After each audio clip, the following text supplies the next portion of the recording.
In this video, we're going to talk about Java compilation process. So Java is a compiled language. What this means is that the code that you write has to be processed before it can run. Now, how does this work?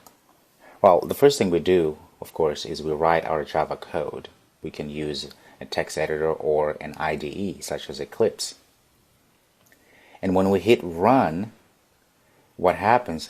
The compiler takes that code and start parsing it, start looking for errors, and if everything is good, there's no errors in our code, then it spits out a bytecode. Bytecode is just a different form of code that machines can actually read and understand and run those instructions.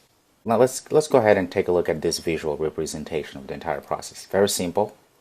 Again, you have that source code that you write, and then the compiler takes that source code and checks for errors. If there's no errors, then it outputs a bytecode.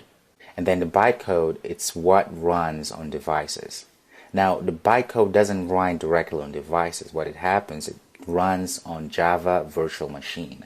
A Java Virtual Machine is essentially a software that can be found in a lot of devices, such as phones, your computers, and etc., where the Java Virtual Machine takes the bytecode and understands what bytecode is and runs the application. That's how the compilation process works. It's the Java Virtual Machine that takes the bytecode and understands what it's supposed to do and then run those instructions as an application. Well, now you know how the Java compilation process works.